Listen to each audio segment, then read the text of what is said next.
Welcome to Bind EduTech, and this is a continued class in which we are going to discuss the last part of the chapter that we are going through. The chapter's name is Going Places. ये chapter जो है वो हम लोग पूरा chapter almost cover कर चुके हैं और हम लोग चैप्टर के कंक्लूडिंग पार्ट में आ चुके हैं। कंक्लूडिंग मतलब अब चैप्टर जो है वो एंड करेगा, डिक्रीजिंग पॉइंट अब यहाँ से आएगा चैप्टर में। और चैप्टर का जो एक एंडिंग होता है वो एंडिंग बहुत एब्रप्ट है इस चैप्टर का। एब्रप्ट वर्ड हम यूज़ कर रहे हैं। एब्रप्ट कहने का मेरा मतलब है कि बड़ा उटपटांग सा एंडिंग किया गया है इस चैप्टर को। इसका एंडिंग समझना थोड़ा टफ है। अगर पूरे स्टोरी को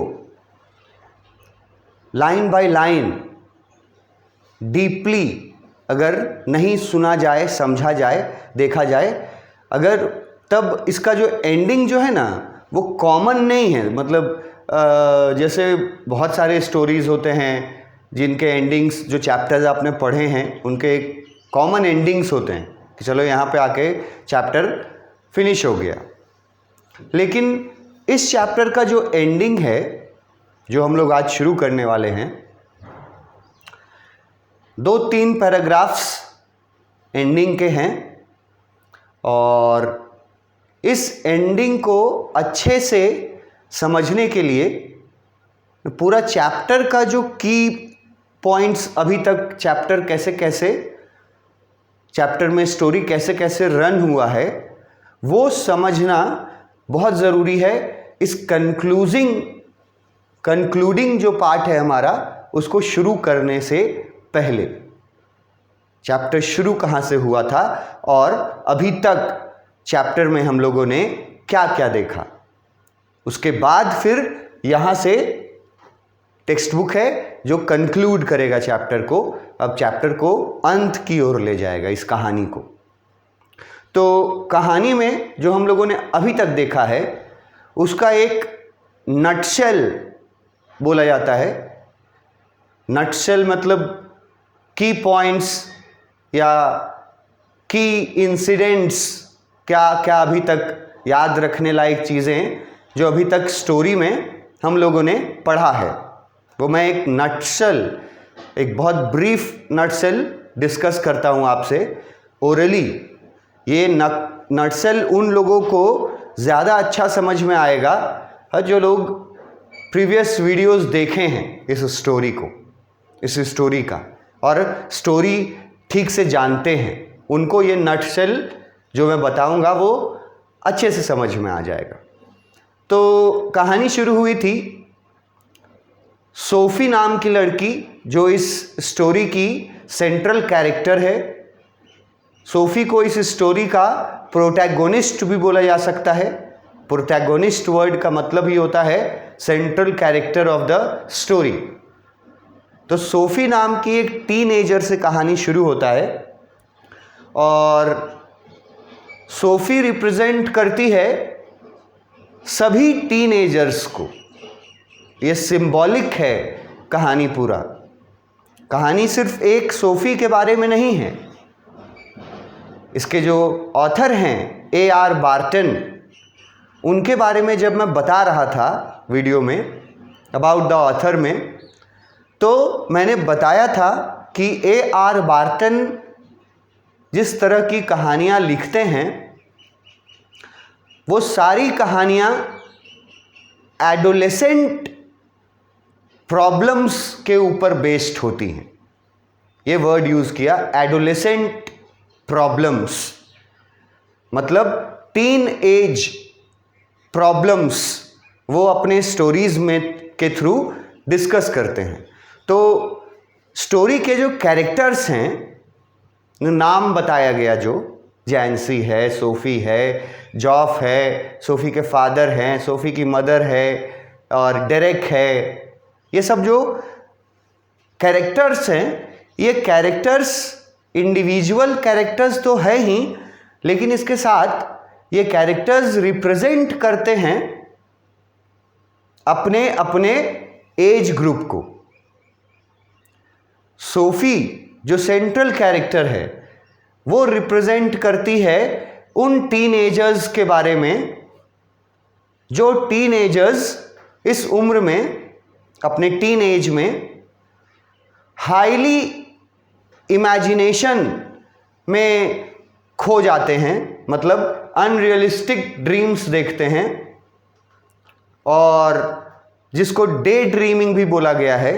तो सोफ़ी उन सभी टीनेजर्स को रिप्रेजेंट करती है जो कि डे ड्रीमिंग करते हैं, और डे ड्रीमिंग करना टीन एज में, this is a common and true fact.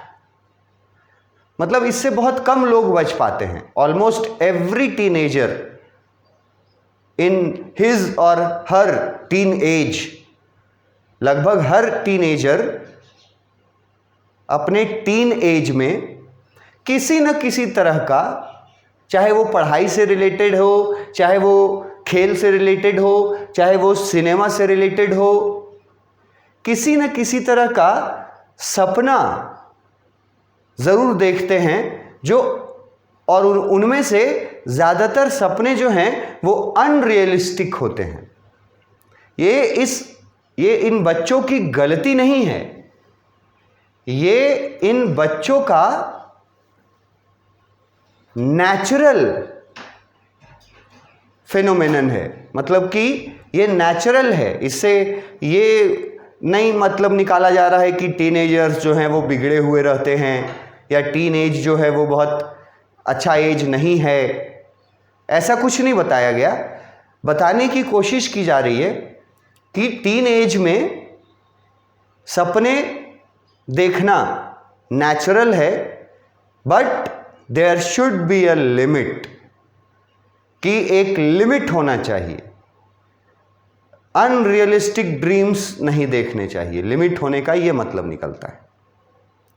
तो सोफ़ी जो रिप्रेजेंट करती है सभी यंगस्टर्स को जो अनरियलिस्टिक ड्रीम्स देखते हैं, तो सोफ़ी का एक अपना ड्रीम है, अनरियलिस्टिक है वो भी, क्योंकि वो चाहती है कि वो उस शहर का सबसे शानदार ब्यूटीक खोले, to own the most wonderful boutique the city had ever scene.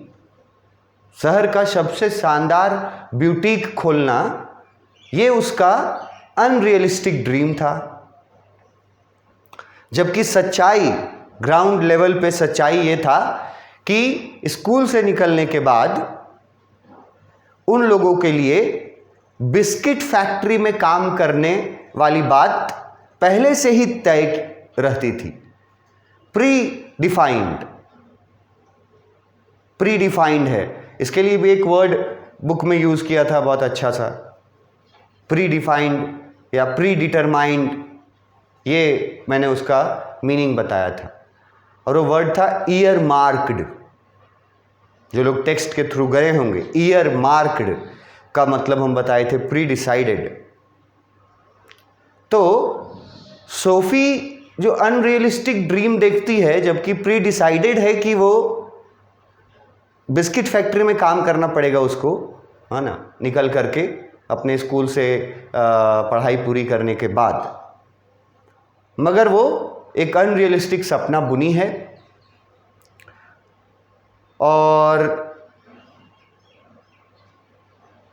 SoFi अपने रियल लाइफ में, जो उसका ज़िंदगी था, उसमें सोफ़ी को का ज़िंदगी बहुत अभाव में गुजर रहा था। मतलब कि ये पहले ही बताया गया है कि they belong to lower poor middle class, मतलब lower poor section of the society. तो ऐसा सेक्शन पर खास फोकस किया गया है। सभी टीनेजर्स में उन टीनेजर्स को छोड़ दिया गया है जो टीनेजर्स के पास मतलब उन टीनेजर्स को सुख सुविधाएं जो हैं वो प्रोवाइडेड हैं। सारी सुख सुविधाएं जिन टीनेजर्स को प्रोवाइडेड हैं, मिलती हैं, उनके गार्जियन उतने कैपेबल हैं कि वो उनके ज़रूरतों को पूरा कर देते हैं, उनके ड्रीम्स को भी पूरा कर देते हैं। अगर किसी का टीनेज बेटा अगर बोलता है कि पापा हमको बाइक चाहिए, तो उस बच्चे का भी ड्रीम होता है ना कि बाइक रखना चाहिए, चलाएंगे।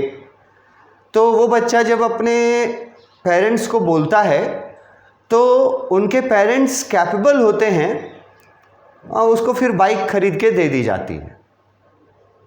मगर यहाँ उन बच्चों की बात नहीं हो रही है, यहाँ बात हो रही है उन बच्चों की जिनको अपनी ज़िंदगी अभाव में बितानी पड़ रही है, गरीबी के कारण, पॉवर्टी के कारण, कि वो चाहे जितना भी सपना देख ले बाइक का, बाइक तक का हैसियत उसका नहीं है, अनरियलिस्टिक चीज़ सोच रहा है।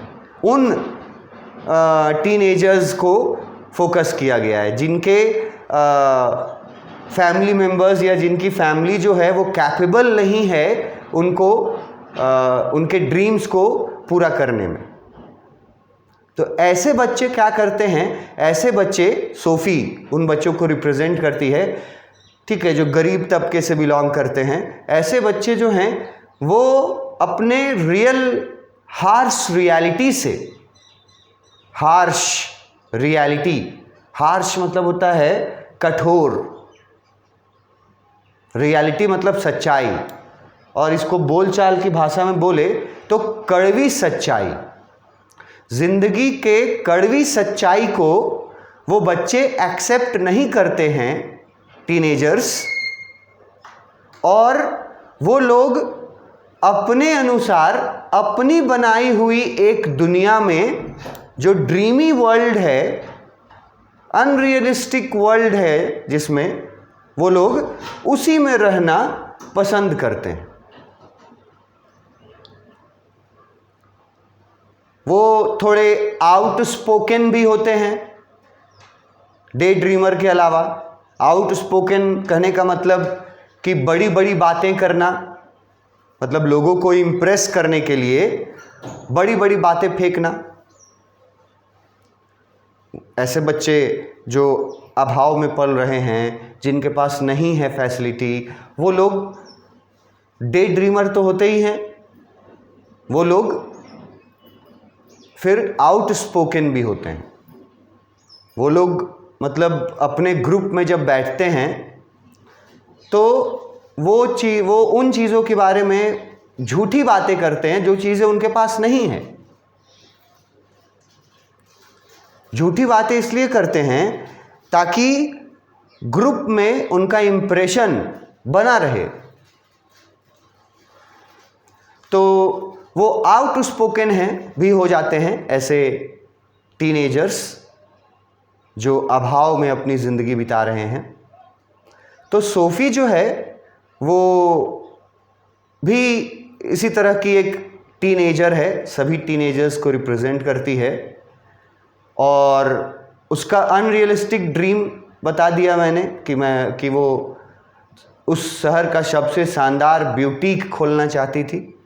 ब्यूटीक का अर्थ मैं पहले ही समझा चुका हूँ कि एक तरह की दुकान जिसमें फैशनेबल चीज़ें सेल की जाती हैं, है ना। फैशनेबल चीज़ों का जो स्टोर होता है उसको ब्यूटीक बोलते हैं। हाँ, इसका प्रोनंसिएशन भी कुछ लोग बुटीक करते हैं, उसमें यह वर्ड प्रोनाउंस नहीं करते हैं। दोनों प्रोनंसिएशन चलता है हमारे यहाँ, ब्यूटीक या बुटीक। शहर का सबसे शानदार बुटीक खोलना चाहती थी, ओन करना चाहती थी सोफ़ी। अब हर टीनेजर को समझाया ज़रूर जाता है कि जो तुम सोच रहे हो वो पॉसिबल नहीं है रियलिटी में। ऐसा नहीं है कि टीनेजर्स को समझाने वाले लोग नहीं होते हैं, होते हैं, जो एल्डर्स होते हैं। तो इस कहानी में भी एल्डर्स हैं, जैसे सोफ़ी का बड़ा भाई है जॉफ, सोफ़ी के फादर हैं, उसकी फ्रेंड भी है जो समझाती है उसको।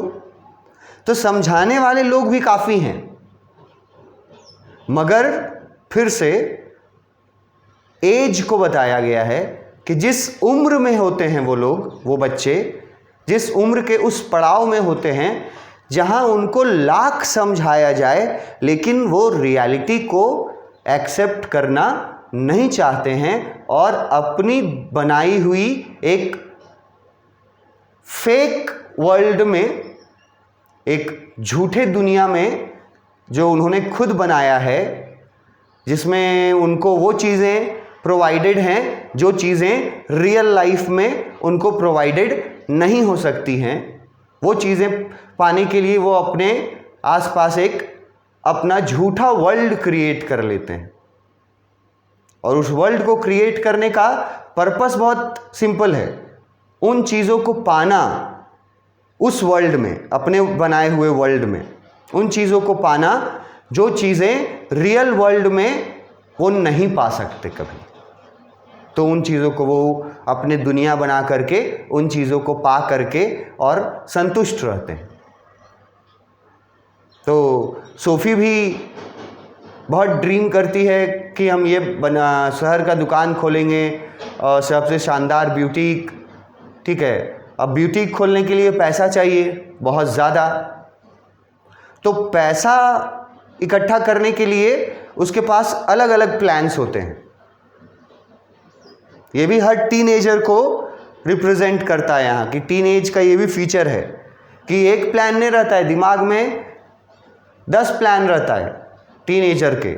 मतलब सुबह अगर कोई टीनेजर ये बोल रहा है कि उसको बड़ा होकर के इंजीनियर बनना है, तो शाम तक हो सकता है वही टीनेजर ये बोलने लगे कि नहीं नहीं इंजीनियर नहीं बनेंगे, सो हम पायलट बनेंगे। मतलब क्विक चेंज होता है डिसीजंस में, वेरी क्विक चेंजेस। टीनेज का फीचर है कि क्विक चेंजेस हो जाता है डिसीजंस में। तो सोफ़ी जो है वो बोलती है कि हम पैसा कमाने के लिए क्या करेंगे, पैसा कमाने के लिए हम पहले बोलती है कि हम मैनेजर बन जाएंगे। फिर पता चलता है कि मैनेजर सीधा बनाएगा नहीं कोई, और मैनेजर में उतना पैसा भी नहीं मिलेगा जितना से कुछ सेव करके ब्यूटीक खोला जाए। तो सडन चेंज हो जाती है, बोलती है कि ठीक है अगर मैनेजर नहीं है ठीक, तो हम एक्ट्रेस बन जाएंगे। सडन चेंज, एक्ट्रेस बन जाएंगे। उसमें तो बहुत पैसा होता है और एक्ट्रेसेस को पूरा दिन काम भी नहीं करना पड़ता। तो मैं अपना साइड बिजनेस में अपना सपना जो है वो ब्यूटीक खोलने का, वो मैं पूरा करूँगी एक्ट्रेस बन के पैसा कमा के। तो मैनेजर से एक्ट्रेस पे आ जाती है, ठीक है। और उसके बाद फिर बोलती है कि अगर एक्ट्रेस में किसी कारण नहीं बन पाई तो मैं फैशन डिज़ाइनर बन जाऊंगी। और एक फैशन डिज़ाइनर का उदाहरण भी देती है, मैरी क्वांट। जो लोग गए होंगे इस चैप्टर के थ्रू उनको ये नाम याद आ रहेगा। मैरी क्वांट नाम की एक सक्सेसफुल फैशन डिज़ाइनर का उदाहरण देती है सोफ़ी कि हम मैरी क्वांट जैसी बनेंगे। मतलब कुछ बड़ा करेंगे, बड़ा काम करके और बहुत सारा पैसा कमाएंगे, और बहुत सारा पैसा कमा करके शहर का सबसे शानदार ब्यूटीक खोलेंगे। अल्टीमेट गोल था ब्यूटीक खोलना। उसके लिए पैसे कैसे कैसे कमाने हैं उसके लिए अलग अलग प्लानिंग्स बना रखी थी उसने। तो सोफ़ी जो है वो इसी दौरान सोफी इसी दौरान अपने भाई से एक आउटस्पोकन बात करती है, जिसके लिए मैंने आउटस्पोकन वर्ड यूज़ किया था ना, जिसको बोलचाल में हम लोग बोलते हैं लंबी लंबी फेंकना, अपना इंप्रेशन बनाने के लिए। तो सोफी जो है वो अपने भाई जॉफ से ज़्यादा क्लोज होना चाहती थी, क्योंकि सोफी को लगता था कि जॉफ जो है वो बाहर की दुनिया में जाता है, कहीं अच्छी दुनिया है, अच्छे लोग हैं, और हम अगर इसका विश्वास जीतेंगे, अगर इससे अपना रिलेशन मजबूत करेंगे, जॉफ अगर हम पर भरोसा करेगा तो हमको भी उस दुनिया में ले जाएगा। सोफी अपने भाई जॉफ के बारे में ये सोचती थी। ये भी सोफी का अपना इमेजिनेशन है, नॉट रियलिटी। रियलिटी तो ये था कि जॉफ हर दिन अपने घर से काफ़ी दूर का जर्नी करता था, आना जाना करता था, और काम करता था क्या, अप्रेंटिस मैकेनिक का काम। रियलिटी ये था। लेकिन सोफी क्या सोचती थी कि उसका भाई किसी और दुनिया में जाता है, बहुत अच्छे लोग हैं वहाँ, और हमको उस दुनिया के बारे में नहीं बताता है, या हमको उस दुनिया में नहीं ले जाता है। उसका रीज़न भी बताती है कि शायद उसका भाई और उसके फादर दोनों सोफ़ी को अभी टू यंग समझते हैं, मतलब कि अभी सोफ़ी की को समझते हैं कि सोफ़ी की उम्र इतनी नहीं हुई है कि उसको बाहर की दुनिया में, उस दुनिया में ले जाया जा सके। लेकिन सोफ़ी को लगता था कि वो जाने लायक हो गई है, जैसा हर टीनेजर को लगता है। और सोफ़ी को लगता था कि जब वो उस दुनिया में जाएगी ना, तो वो दुनिया उसको एक्सेप्ट करेगी, और वो दुनिया उसका इंतज़ार कर रही है। वो एक अलग वर्ल्ड क्रिएट की हुई थी अपने मन में, और इतना डूबी थी उस वर्ल्ड में, अपने क्रिएट किए हुए वर्ल्ड में, कि एक इमेजिनेशन भी करती है, जो हम लोगों ने पढ़ा है कि उसका भाई जॉफ मोटरसाइकिल पे बिठा करके उसको उस दुनिया में ले जा रहा है। पूरा डिटेल उसने इमेजिनेशन किया, ये सपना देखती है खड़े खड़े, डे ड्रीम करती है। बाइक पे बैठा के ले जा रहा है, black leather jacket, yellow dress, ये सब हम लोग पढ़ चुके हैं। तो ये दिखाता है कि सोफ़ी किस तरह की ड्रीमिंग लेवल में थी, कितना दूर तक वो ड्रीम कर सकती थी। उसका ड्रीम का कोई लिमिटेशन ही नहीं था। जो उसको मन करता था वो ड्रीम करती थी। तो वो सोफ़ी जो है वो जॉफ का भरोसा जीतने के लिए एक तरह से वो एक बड़ा चीज़ बताती है उसको, अपने लाइफ से जुड़ा हुआ, और वो भी झूठ बताती है, आउटस्पोकन झूठ बताती है। वो बोलती है जॉफ से कि मैं डैनी कैसे से मिली थी। अब डैनी कैसे, उस rising football star, young handsome good looking, वो बोलती है कि मैं डैनी कैसे से मिली थी। ये मतलब सीक्रेट बात था जो वो अपने भाई से शेयर करती है, ये पर्पस से कि इस बात को सुन करके उसका भाई का भरोसा सोफ़ी पर बढ़ेगा, और सोफ़ी पर जब वो भरोसा करेगा तो सोफ़ी को उस बाहरी दुनिया में अपने साथ ले जाएगा। पर्पस ये था भाई को सीक्रेट एक बताने का, कोई बड़ा बात, बड़ा सीक्रेट। तो एकदम झूठा सा कहानी बनाती है, एकदम झूठा, ऊट पटांग, और बोलती है कि मैं डैनी कैसे से मिली थी। अब ये यकीन करने लायक बात तो था नहीं, तो उसका भाई भी यकीन नहीं करता है, ठीक है, उसके फादर भी यकीन नहीं करते हैं। ये कितना भी यकीन दिलाने का कोशिश करती है, लेकिन इसके फादर और इसके भाई यकीन नहीं करते हैं।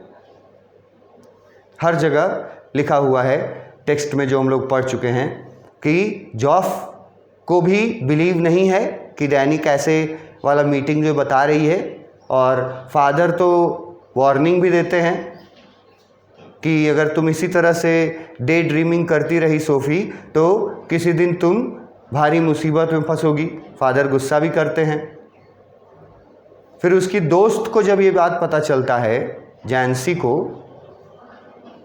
तो जैंसी को भी ये बात शुरू में बिलीव नहीं होता है, लेकिन जब सोफ़ी उसको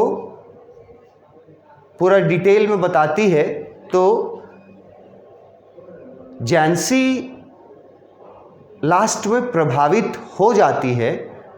और जैंसी का एक स्टेटमेंट जो मैंने डिस्कस किया था, जिसमें लिखा हुआ था कि